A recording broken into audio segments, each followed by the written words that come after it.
In October, an unseasonably warm, orange sun rose above Thieves Wood, a dense and idyllic thicket north of Nottingham, England. I was here to play my biggest ever Middle-earth tournament at 1,000 points, and I'd camped in the wood the night before. This is a tournament where truly grand armies ride to war.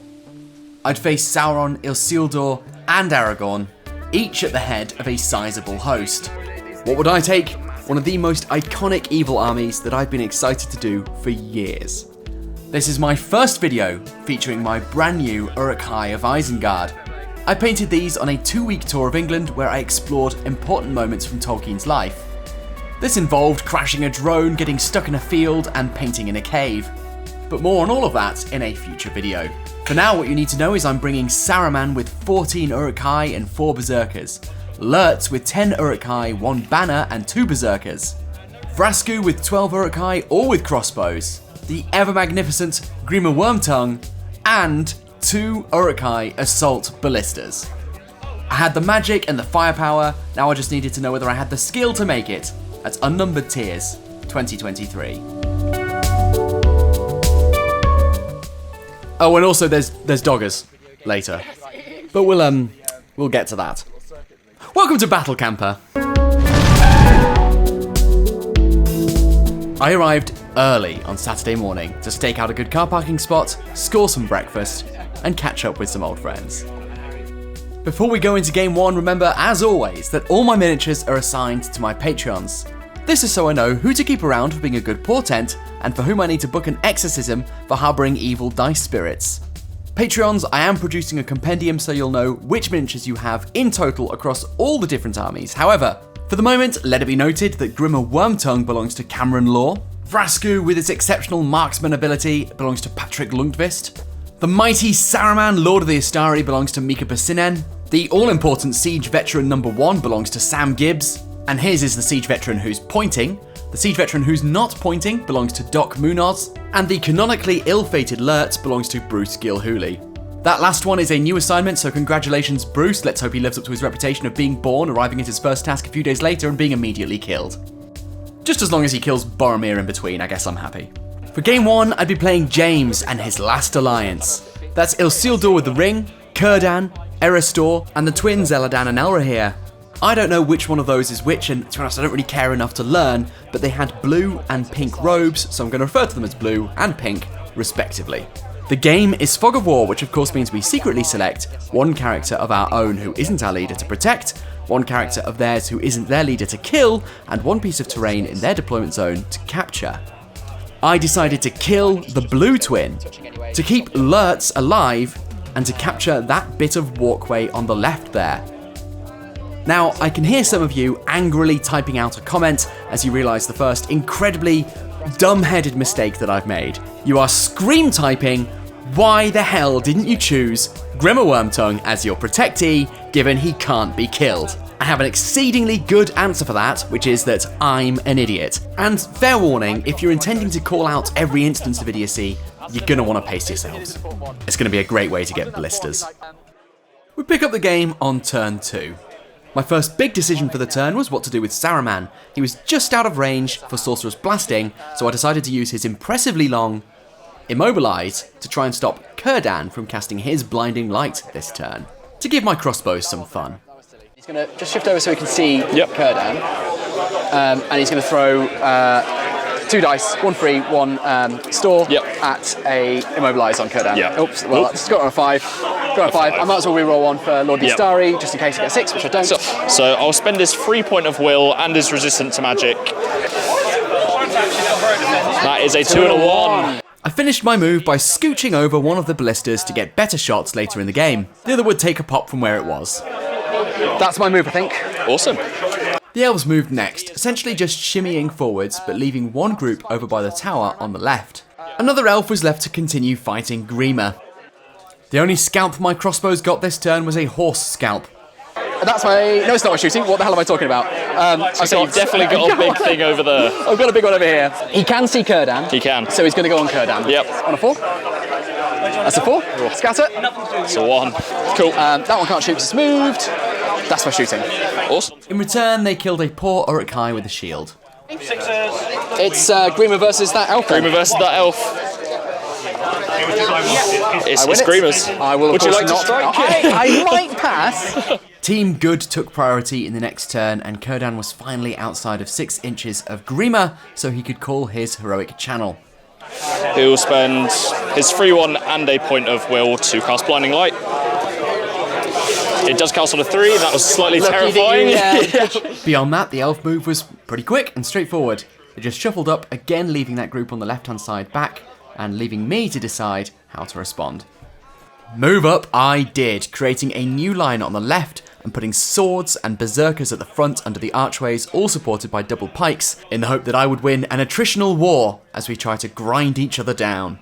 On the tabletop, that is, not emotionally. Saruman's moved 6 inches. Yep. And he's going to Sorcerer's Blast this elf here. Yep. 1 free 1 and 1 store. Yep. That's a 5. 5. D6 inches. Come on. 4 inches. That roll would get Elendil off his horse and also knock him prone for the turn.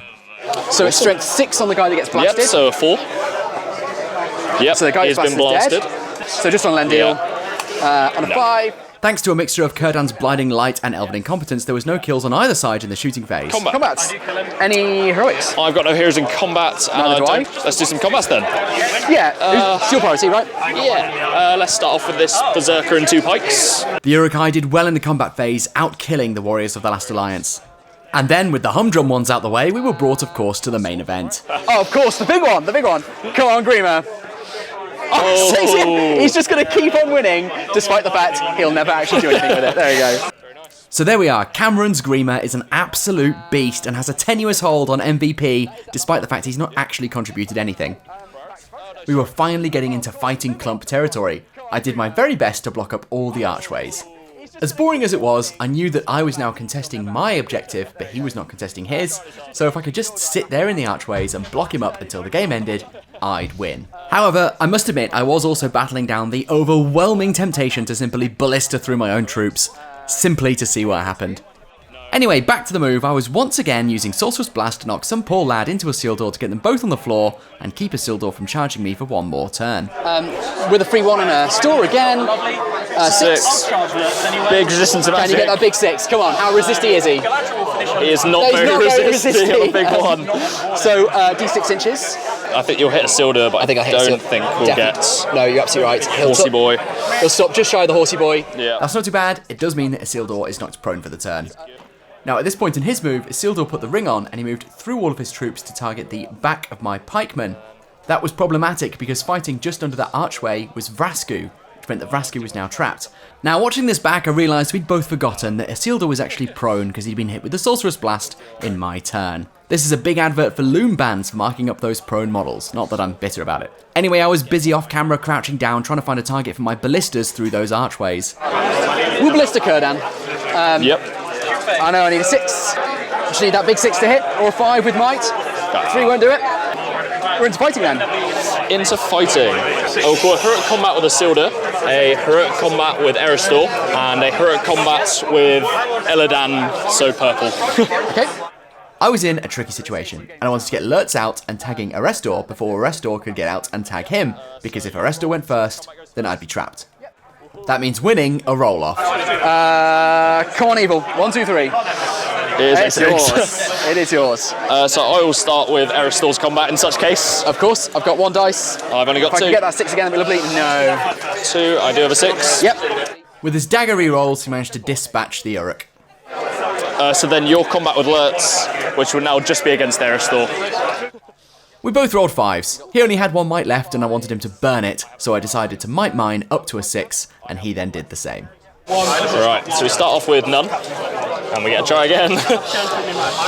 That is none. And none again. So Lurtz got extremely lucky to suffer no wounds. That might just dig me out of a difficult situation. Isildur then, unsurprisingly, won his combat. As you imagine, I'm going to run into the back of Vrasku. I thought that might happen. One of the twins then won his heroic combat as well, allowing him to nip through that archway and tag up a couple of more Uruks in there. We then went on to the normal combat, and I was quite excited for the first time ever to actually use my Berserker Blade special rule, which means that I get to do a hit against everyone I'm in combat with, including my own supports. Obviously, I promptly killed my own pikemen. However, he had 3 opponents and only failed to kill 1, killing a Elven Knight and a Númenórean. This Berserker is assigned to John McCorquodale, which is appropriate because, just like his namesake, he is horrifying and I love him. I then lost a Berserker to a Rivendell Knight. His colleague Berserker killed 1 elf in reply. But then it was time to see if Vrasku could be as lucky as Lurtz. Come on, let's do it. We've come to it at last. Vrasku. I'm on the 6. Ah! That is 1, 2 wounds. 2 wounds. So Two he's got wounds. 2 wounds and he's got 1 fate. So it's fate or die. Oh, not a big So burning all his might to keep him alive. Yeah, so it's 1 wound, no fate, no might. Yeah. What a loser. More Uruks died in the regular combats with the tides really turning against me, but I was still just focused on what an arse Vrasku had made of everything. And no, I don't accept any responsibility, it's all Patrick's fault. It was Grima next, and maybe he put a smile back on my face. 2.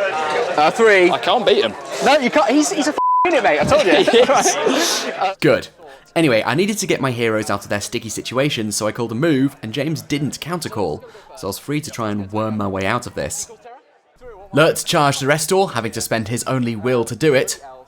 Other than that, there was a lot of tagging up, which is really challenging around this terrain, which blocks line of sight in every which direction, but we did get Vrasku out and into the relative safety of our side of the wall.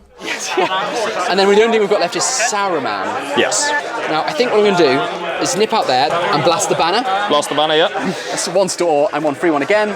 So got out on a 5. So I'll re-roll the 1 with Lord the Astari just in case. Again, 6. Yeah. Oh, it flashed for a second. So then D6 inches. Yep. 2. Only 2. That's unfortunate. So just him. It's literally just going to be him in the middle there. But we'll see if we can get rid of Do banner. you kill him though? That's what matters. It does. And then he's moving back this way. Yep. And hiding behind the wall again. We'll just watch him like that. That's my heroic. Then it was time for Team Good's move, and as you can see, the Uruk-hai are being pushed slowly but surely back through the arches. Isildur has created a gap and he is exploiting it. I can win if I hold back the tide, but that is looking like an increasingly difficult prospect. With Círdan's blinding light still covering basically everything, I didn't hit a single time between both ballistas and all 12 crossbows. There were 2 more heroic combats on his side this turn, Isildur and Bluey, my target for the game. I'd spent up on both Vrasku and Lurtz, so there was nothing I could do. Let's do Elra here. Okay, I will obviously be shielding there. The twin won his combat, and with enchanted blades, dispatched the swordsman. He then moved into Vrasku. Isildur then won his combat, but on a pathetic 3. I was so close to being able to stop that one from going off. I'm going to go into Saruman. Saruman took an absolute pummeling from Isildur, falling off his horse and taking 2 more wounds, but he did survive. That's not nothing. Indeed, he even saved all of his wounds on fate. This game has so far just been me repeatedly falling for heroic combat traps and then being jammy enough to weasel my way out of them when it comes to the strikes. God bless unearned success. And then a lone pikeman belonging to Will Iredale certainly redeemed us by fending off 2 Númenóreans and an elf, and then killing the elf in addition. Going into the next turn, this time there was a move off. I had one priority, but he called a move with Bluey, the twin, and I had to countercall with Saruman, the only hero I had with might left. I won, and so it was time for Saruman to move. Saruman, of course, has to go first, yep. He's going to get the out of dodge. I threw his free dice and an extra dice on a 2 dice immobilize, and even with a reroll could only manage a 4. James really wanted this to fail, and so threw both of the blue twins' will at it. Oh, 2 and 2! double 2. So he is immobilised. I'd reached that point in the game where actually I was just surprised by how few models I had left to move. Having 18 Uruk-hai sat on the backline barely contributing with their shooting thanks to Círdan's blinding light meant that I was stretched thin. Bluey once again charged Vrasku, who is now just completely exposed. Isildur and Arestor were now in combat with a single Uruk-hai, setting up a rather deadly heroic combat. So I needed my Uruk-hai to die. As you expect, that Uruk has to die. Unfortunately, halfway through firing my crossbows, they weren't really playing ball. If one of you could please sort your shit out. Next 3. There we go. They sorted it out. They needed a pep talk. That's all they needed. So randomised 1, 2, 3. It's me. One of me, one of you. We'll do me first. Come on, dude. Come on. No! Come on. Keep it up. So that's half. We're halfway. Next 3. It's another one. Got another 6. Come on. Me or you? That's what I want to see. No. Final 3. Oh, buddy. We got the blisters. Big arsehole. I do have the blisters. That's a dangerous game to play. Yeah. But it is an amusing game to play. Come on, I've thought then. about these things. One on this guy. Yeah. No. Other one on this guy. My little shooting platform was like half my points. It's not done me very well this game. Let's do a Silder. I will unsurprisingly shield. Yeah. On a 3 with a banner. I have no might, so 6. 6. Damn it. We're running Saruman. Okay. Then this combat. Yep, I'm going to shield there as well. Yep. I'm on 6s. I'm on a 6. Oh, you arsehole. When I get a 6, it's rude for you to get a 6. I just think, manners, mate, my manners. Manners maketh man. After winning that combat, the purple twin conspicuously darted over towards this tower on my side of the board. Oh, I wonder where he's going. Blue then beat Vrasku in his dual roll, and for a second forgot that he was immobilised and so couldn't strike, and I had to have a little chat with him. And you got 2 6s. I know. After that little chat I just gave you. Unbelievable to some people. He rudely kept on getting 6s, and more Uruk-hai died as a result. Let's do that Berserker next. Yep. 3s. I've got banner. I got a 6. Oh, okay. Of course you did. Of course. It's your trademark move. Lurtz finally managed to wound Erestor, which I think is probably going to be fiddling while Rome burns, but it felt nice anyway. Right, now we can do Mr. Saruman. Mr. Saruman. A big one. I feel. Oh! You've got no might. Damn, too high. Saruman! This must be the theatrical release, because Saruman lives. There was a little bit more killing, but more importantly, my 2 Uruks in the doorways held again. For about the 4th turn in a row, Archimede and Dan's Sword and Shield Uruk-hai were holding the line. Okay, Priority then. 2. Big 3. 3, you get it on 3. Yeah, mate, I'm going to have to call the move to Saruman. Yeah. Last point of might. He couldn't call back, because Grima was now in the way, and blocking off his 1 might heroes. Stupid Grima. Yes, Grima! Going into the last turn, Saruman took a cheeky Sorcerous Blast at Bluey, my target, got him off his horse, and dealt a wound, knocking him into the wall. He spent his only fate to save it. He did save it, but it meant it was now fateless, which presented me with an opportunity. I then tied up Isildur with the Berserker. Berserkers are amazing to have around late game for things like this. Terror tests and ring tests. They can just tie up annoying miniatures when it really counts. In what was probably the last turn, he tucked in with as many high-profile targets as he could, including getting a lot of models on Saruman. I jumped as many crossbows as I could down from the wall in order to contest the tower and make sure he didn't get points for that at the end of the game. Just admiring how James looks on the camera. He's very photogenic, isn't he? Whereas look at me over here, just like this grizzled, dishevelled mess. Make me look bad, man. Thanks, guys. Yeah, that hair flick was everything. My thinking now is I was in a bit of trouble. I had a 1 wound, 0 fate Vrasku in combat with his target, the blue twin. I also suspected that Vrasku was James's target, and so this was a real clutch moment for either of us. I felt it was do or die. I would therefore put my fate in the will of the almighty dice gods and simply fire a ballista at that combat and see who survives. Does it? Scatter. Always 5, so I can spend my might, You can. which I will emphatically do. I understand we've got to randomise who it actually hits to decide who gets flung, even though they all take the strength 9. So on a 1, 2, 3, me, 4, 5, 6, you. I get flung. Fine, I'm happy with that. So we'll do that first, because I'm actually going to travel over you. Yeah. So I get flung You 6 inches. I'm going to hit indeed. this wall. I'm going to take a strength 9 hit for myself first. I killed Vrasku! Woo! And then, but you take. Broken. So, yes, it is. Yeah, I broke myself. But you take the hit for me passing over you. So strength 3 on that one. No. And then strength 9 for being hit. No! No! You bastard! Sorry. Yeah. That was it. He survived by the skin of his teeth, whereas I launched Vrasku into a bloody grave.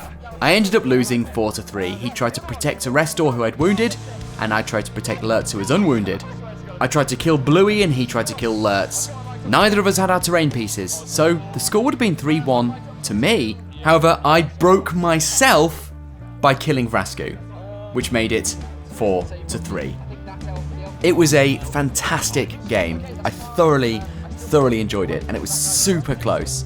I certainly made some unforced errors that I think probably cost me the game, leaving 18 Uruk-hai on the backline, 12 with crossbows, and 6 manning the ballistas, meant that I wasn't doing much with my shooting because of Kurdan's blinding light, but similarly, a large portion of my army sat there doing nothing. Those 18 Uruk-hai could happily have turned the tide when he was starting to break through my line and his big heroes were roaming around causing absolute havoc. In addition, playing mind games with Grima, leaving him to wander off into the wilds by himself was of course extremely stupid. If he'd been closer for longer, then he would have drained him of might much earlier and again, might well have saved me the game. I do think luck somewhat came into play. He got a lot of clutch sixes on his heroes, getting a lot of heroic combats off, even when I thought they probably wouldn't go off. That being said, I also got lucky. A trapped Lurtz survived unwounded against the odds against Arestor and a couple of elves. I also really love this board. It was so unique and changed the gameplay in a way that I'd not really experienced before. More of that, please. Anyway, with plenty to get through, let's plough straight on to Game 2 with Hayden. Hayden was bringing Barad-dûr with both Sauron and the Witch King, and well, I guess fair enough. If you can't take both Sauron and the Witch King in a 1,000 point tournament, when can you take them? Plus, as you'll see, his miniatures were beautiful, which really went a long way to make up for it. The game was hold ground, which means we just need to have the most models within 6 inches of the centre of the board. We treated that fountain as marking the centre, and we'd measure the radius from the edge of the fountain so that we had a full 6 inches to stuff our models into. As well as Sauron and the Witch King, he'd also brought a Troll Chieftain. As warriors, Hayden had a couple of trackers on wargs, a smattering of Morgul Knights, and a whole heap of orcs. Although actually, due to his big expensive heroes, we ended up having an identical number of models. My ballistas had to deploy on one side, which I put on the backline there. Everything else would come on by Maelstrom rules. So, priority turn 1. 2. 3. I don't want it. No, you don't. I really don't want it. Sauron. Why not? Does not arrive. Mordor. Troll Chieftain. Does not arrive. Come on, Ringwraith. No! Yeah, I'm really sorry because I know exactly where I'm going. Why not? Well, of course, yeah. Of course, where he went was right down behind my 2 ballistas, putting them in extreme mortal peril for the next turn. I will cast Instill Fear. Everybody in 3 inches has to take a terror check, a fear check, bastard. Run away the full distance. In the end, 2 crew members, 1 from each ballista, ran away, but that still meant they were operational for the next turn. I then rolled for my warband's arrival. I started with Vrasku and his 12 crossbows. I rolled a 3, but mightied it up to a 4 to ride to the rescue of my beleaguered ballistas. They came on right in that corner, just where you can't see them, because I am a professional. I'm going to roll first time around now. Yep. Not coming on. Happily, Lurtz, because of his special rule, doesn't have to deal with all this rolling malarkey. He just cuts out the middleman and arrives. In an unsurprising move that will shock no one at all, I brought them up near the ballistas to help crush the Witch King and his contingent. It was then finally time for some shooting. That tracker, so he's going to shoot this guy. Hit on 5s. Ooh, big hit. Got 6s. 6s. Oh, big first shot. Very nice. Come on, tracker boys. And that guy, who should be base to base with him, is going to shoot in the back the guy that's running away. Wow, that's a dirty move. He's got a 5. Oh my god! 2 orc tracker shots, 2 kills. Trackers are the MVPs, rolling big, mate.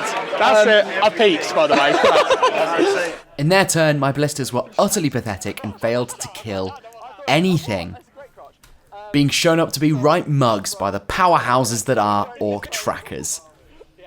Okay. So we're on to turn 2. Priority. 5. 3. Any heroic? No, I'm not gonna. I absolutely swarmed the clump that was there, including the Witch King. I got the 2 ballistas out the way, and I proved how important it is to have a couple of berserkers in your Isengard list. Courage 7, it means even with Harbinger, they simply were not going to be failing their courage checks, and I could tie up important models.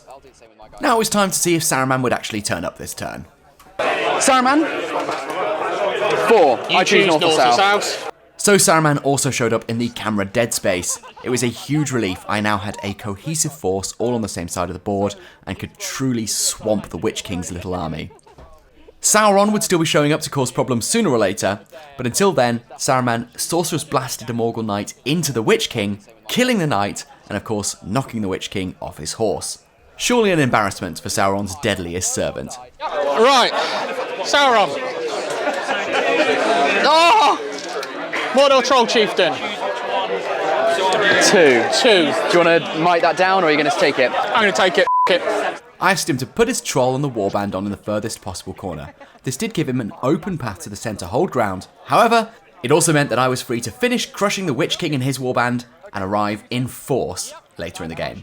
We then got into the shooting phase, and after quickly dispatching one of his supports, which was great, I decided to try and shoot the Ring Wraith, which unfortunately meant passing through one of my own models. I'd clearly learned nothing from the previous game. So it's a bit of a risk, but we're going to just give it a go. 1 hits, 1 misses. In the way for my guy. Nope. Don't kill him. That's still going. What is it? Take It's a look. 6, isn't it? Would you like to know what you rolled on the floor? What? It was going to happen, my friend. It was going to The fates had happen. decided that was what was going to happen. Yeah. Combats then. Yes. Have you got anything to call?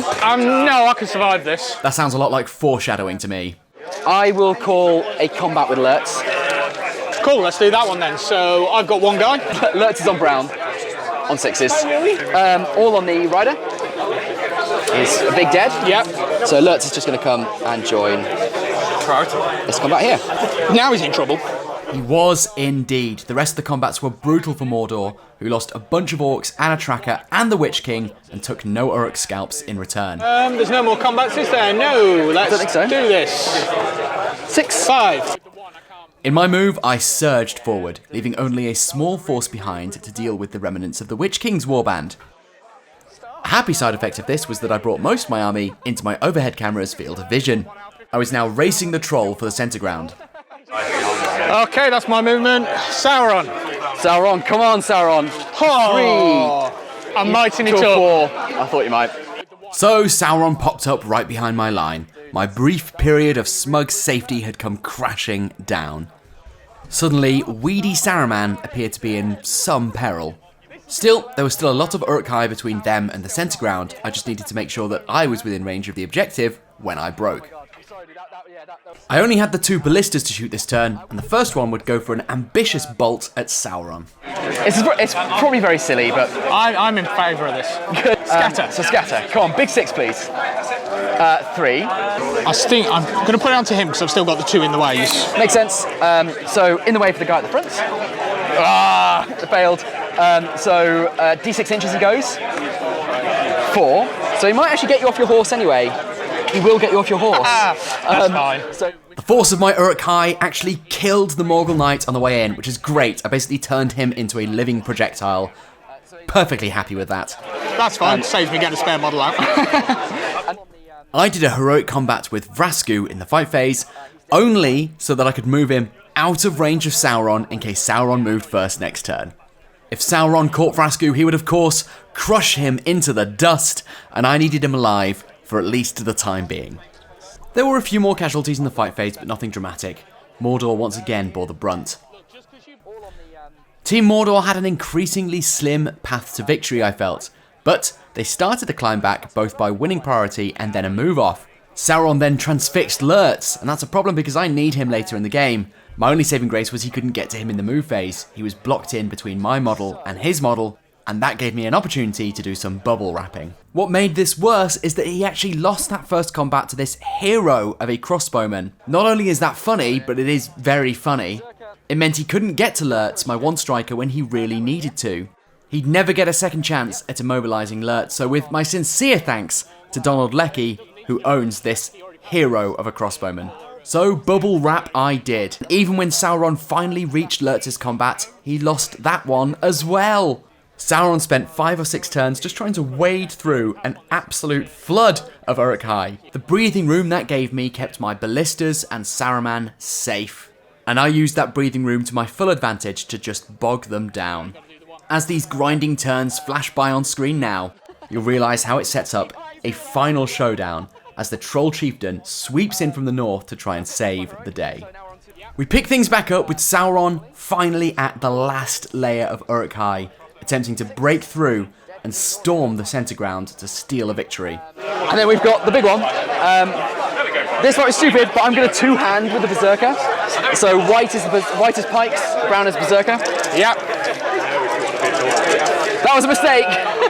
6. That was a big mistake. Anyway. I am going to do my brutal power attack, so I can hit everybody in that line. Okay, so 3's on all of them. He's dead, the other 2. And he's got a 6 up, dead and dead. So Pikes are definitely dead. Doesn't come out very often, but I love it when it does. It's nice. So 6 up on the Berserker. No, he's dead as well. That's broken the line wide open and exposed me to some serious peril if I can't bring the game to an end soon. The Morgul Knight. I am, for once, not transfixed. So Vrasku is only on 4s. Oh, I still got it. On the Rider. Oh, done it. Although he now does have a bit of a troll to contend with, but... With concern, Mordor took priority for the turn. I think I'd best get Vrasku out of the line of fire. We will call with Vrasku. Okay. I will call with the Chieftain. Lovely stuff. A big roll off then. The one time I need to roll low. Oh, He did it as well. Cool. The Troll Chieftain turned off Vrasku's heroic move, but in exchange he did give him mortal peril. Then Sauron cast Instill Fear, creating an even wider gap for the Orcs of Mordor to slip through. He is now mere inches from my ballista, and close to getting within range of the hold ground. There wasn't all that much left I could do in my move, I just wanted to bunker up and brace. I did however want Saruman to stop the Troll Chieftain from heroic combating off Vrasku and into the hold ground objective zone. And he's going to immobilise the Troll Chieftain. okay. He's going to do it on 3 dice, so pay 2. 2 5s to 1. I'm going to re-roll the one with Lord of the Astari. Sorry, on 5s. 1 will point. Goes off. Yes. Oh, good on him. Shooting? Yes, there is. I hadn't spotted some orcs with bows behind the house there who now had a clear line of sight on Sauron. Given their performance earlier in the game, I was genuinely worried. Hello, Sauron. Oh, Sauron. I didn't see him behind the house. Oh, yeah. Here we go. Close. A hit. Just In the way, so failed. oh, sorry. Yeah. In the shooting, the ballistas did their best to just fling these orcs back in that direction. They didn't even need to kill things. Getting them on the floor, getting them away from the hold ground centre zone could be just what I need to win the game. I then put 3 crossbow shots on Sauron's combat, trying in vain to kill my Uruk-hai to stop him being combat fuel to get Sauron even closer to my line this turn. They all failed. Mordor didn't actually end up calling any heroics, which surprised me, but it was also a bit of a relief. The Troll Captain and Vrasku went first. 2 on Vrasku and 1 on the Captain, which is on white. 1 on 6? No, but 6. You've taken on fight. Right, 1 on the Captain. There you go, just to confirm I've not changed it to be. Dead. 2 on Vrasku. Both done. He's got 1 fate. The last tiebreaker, though, isn't it? Yeah. How did it go? No, he's dead. So I think he's dead as well, yeah. Sauron. Oh yeah, mate, watch out. It's my big 2. There you go. 6, yeah. Badge. Yep, thought he might. So he gets back 3 inches. And he goes 3 inches, but that should be enough. It's enough to get that guy. Yeah, that's what I wanted. The other thing is... In this turn, my luck had faded and I bore the brunt in the combats, losing Uruk after Uruk and getting so close to being broken. I lost priority but called a heroic move with Lurtz. There was nothing Mordor could do about it because Grima was there to save the day, sitting within 6 inches of the Troll Chieftain who had the last point of might for Mordor on the table. Okay, so let's go first. I managed to pass some courage checks and tie up Sauron and the Troll Chieftain again. Having some berserkers around at the end of the game to do this is just fantastic. Sauron is going to use his last point of will and a free one for immobilising the troll. So I got it on a 2, cast on a 2. That was a significant blow for Mordor. Now a mightless tied up Sauron and an immobilised troll simply could not do anything to ensure that their models swamped the centre ground quickly enough. With Grima sat there, it meant that I was at liberty to call my final heroic move in the final turn and just keep Mordor locked in place. There was nothing they could do. And at the end of the day, I had more than 3 times as many models within 6 inches of the fountain as Mordor did. That made this my first win for the weekend. I think luck played a significant part in this game. While Saruman didn't show up in the first turn, he did show up in the second turn and exactly where I wanted him. I could then just tear off little pieces of Hayden's army and destroy them in detail before they could muster in force. As great as Sauron is, doing a lot of damage and not really taking much in return, he can't win one of these games single-handed. Breaking through the line was only ever going to help him if he had the miniatures to follow through. Unfortunately for him, that was always going to be difficult. We started the game with exactly the same number of miniatures, and since I went on a bit of a killing spree in the first 3 or 4 turns, the maths just wasn't in his favour. More importantly, it was a superb game, not just in gameplay terms, although it was good in gameplay terms, but also because it was one of those games that makes you forget you're at a tournament. Just 2 grown men messing around with their toy soldiers. Before we get on to the last battle, I've got to mention that I'm super excited to have finally booked onto my first MESBG tournament for 2024. You might recall that earlier this year I went to the Nottingham GP at the idyllic Risley Hall Hotel. Well, it's back on the 4th of February next year and I've bought myself a ticket. Don't worry, this isn't sponsorship, I'm not being paid to plug it or anything, but I do want to support it. Briefly, there's 3 things that make it cool. 1, it's in an awesome hotel. It gives it a really nice vibe because everyone's staying in the same place. It's nice and airy, it's got grounds to explore, and you know what, it's nice to look at. Number 2, there's lots of breaks between games. It makes it feel quite chill despite the fact it's pegged as a competitive event. Number 3, it uses a pod system on day 2, which means no matter how appallingly your day 1 goes, you're still competing for a prize on day 2. That can be a lot more motivating than losing your first game and realising it's basically over for you, podium-wise. Even if I had managed to delude myself into thinking I somehow had a chance. You may recall last year, I was actually 1 poor decision away from actually winning my pod. And if I can get within a stone's throw of a prize, frankly, anyone stands a chance. There's a link to the tickets in the description in case you're interested. I don't get paid, so there's no pressure. I'm just hoping that if Games Workshop realise I'm willing to suck up to people, they'll send me free things. Anyway, back to the here and now. My final game was against Eric, and we'd be playing to the death. Basically, racking up kills. Eric had the 3 hunters, Aragorn, Legolas and Gimli. He also had Boromir, and his leader was Denethor. In the first turn, I did the honourable thing and just sat around in my gun line waiting for them to come into shooting range, and they kindly obliged. Shooting then. Yes, unfortunately. I will put the first blister on Aragorn. Ah, it's unfortunate. Second blister, same target. Hit. Hit, yeah. Scatter. 4, so anyone within 3 inches. So I'm going to put it on this guy here. It goes back D6 inches. 3 inches. It's just going to hit the guy behind. Sadly, it didn't kill either of them. I'll put Vrasku onto Aragorn. Just looking to chip some fate off here. So he's hit once. 5s. Nope. I then moved on to the regular crossbows, which I did 3 at a time, obviously feeling that I was going to finish Aragorn off with 1 volley, and I could move on to other targets. That's all 3s. So no hits, second 3. That's better. 2 hits, up and down. We've got 1 up, 1 down, so on the horse. Strength 4, so D4, take it. And then on the rider. 6 wound on Aragorn as well. So I'm going to throw rider for him. Prioritise outriders. Up or down. And then the fate, Oh. I'm going to do so. So he's a fate and a might down. Yep. The rest of the shots did nothing, but with a fate, might and horse off Aragorn, I felt that was reasonably successful. But then I lost 2 crossbows in return fire. Brutal. Back to priority then. 6. 6 as well. Over to me. With his move, Eric dived forwards. All 3 hunters entered the graveyard on the left, and Boromir very bravely charged headlong right into the Uruk line. It seems he has more of his brother in him than his father would care to admit. That was a bad joke, and I do apologise for it.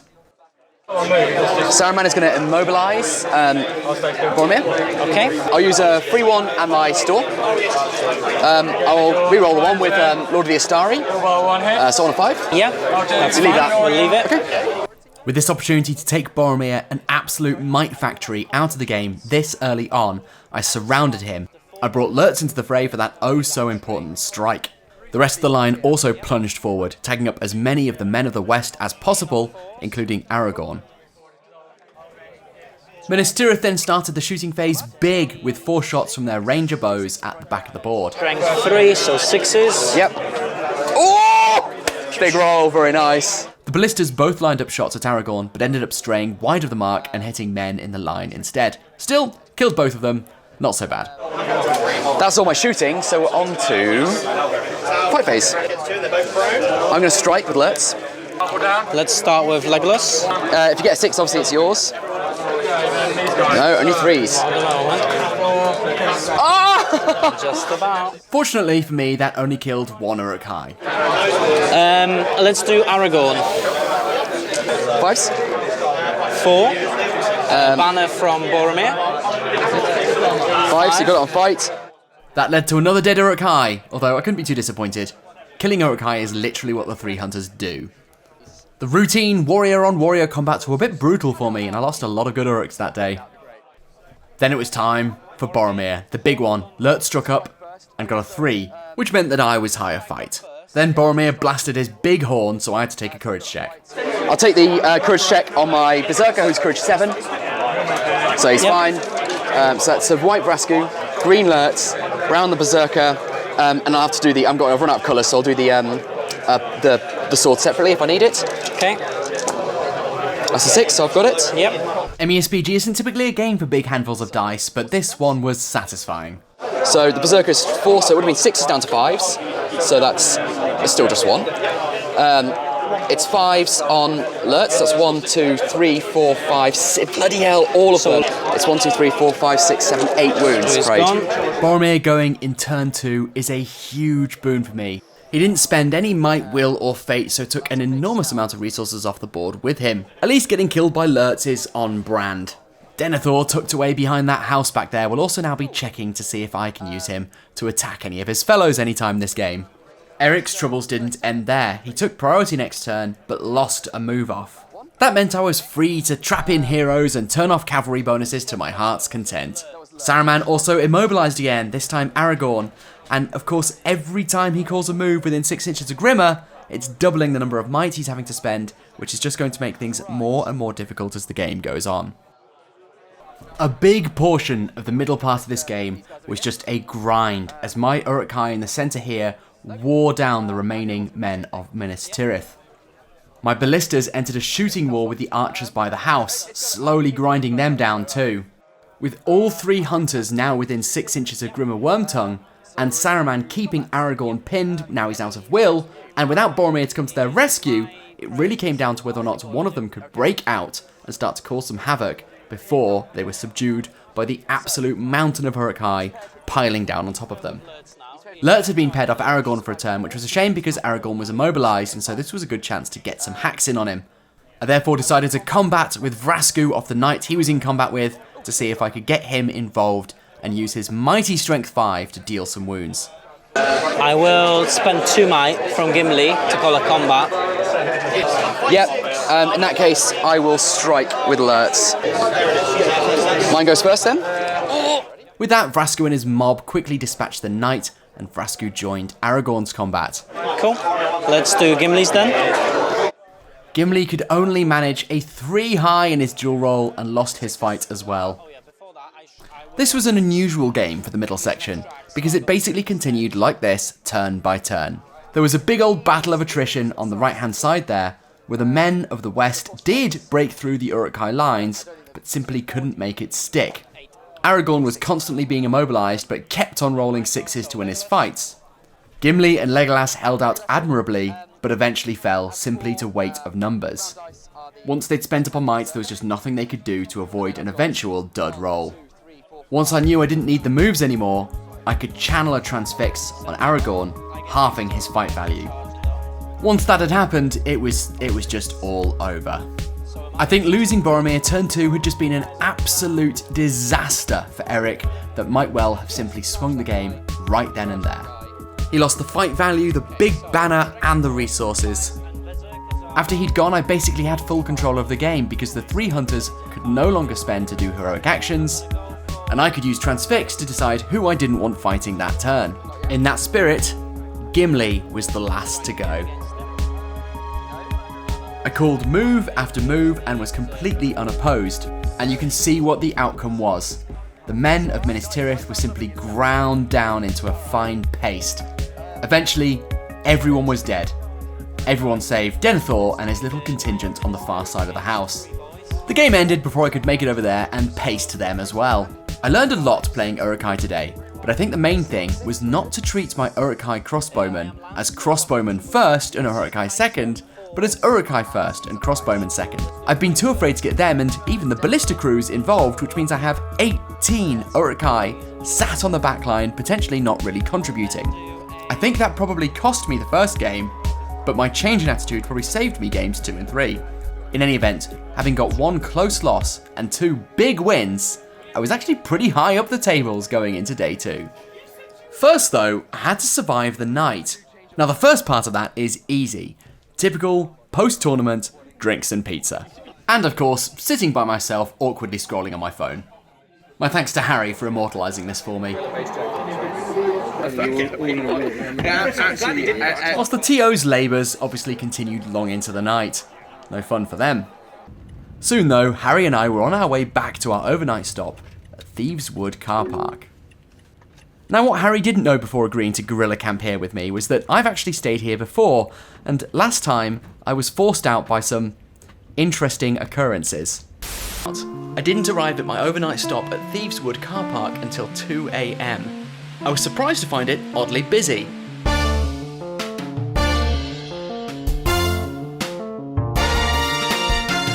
It was suspicious because whenever I moved, they would move to park next to me again. That's right, it turned out to be a popular dogging site, and so I left and slept in a lay-by instead. So there we are. Maybe it's not a thing anymore. I had the van anyway.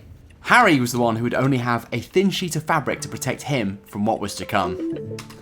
So, with a sense of some trepidation, we went to pitch a tent, before the visitors came and pitched one of their own. It did not take long for Nottingham's hottest spot to get its first patrons of the evening. And you know what? The headlights are actually oddly helpful. Although we were alarmed by the volume, what started as a trickle soon became a flood. It's like NPCs in old video games. Yes, you get used to the little circuit that they do. Oh, Jesus Christ. Still, Harry got the tent up, and we relaxed, and even found the headspace to have a couple of drinks. Oh.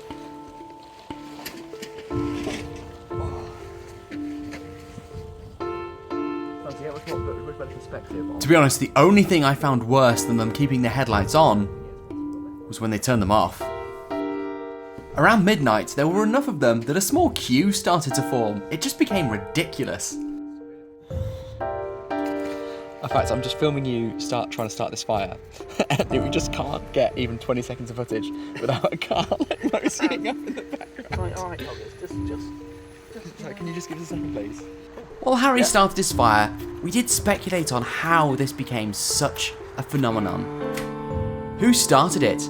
How do they organise? And what do they do with the witnesses? In the foreground we've got this rural camping experience. It's really rustic. They've got sirens blaring. It's so good. It's one of the most bizarre evenings I think I've ever had. It is so weird. Soon enough, it was actually time for bed. I would take shelter in the van with my guard dog. So there's just time once again, as always, to say thank you to my Patreons who enable me to live this glamorous influencer lifestyle. There's links in the description to our Facebook page, the Patreon, to the GP tournament next year, and also to Harry's channel because he's going to put up his own account of this tournament, and he did remarkably well. Apologies for the spoilers. Thanks so very much again for watching.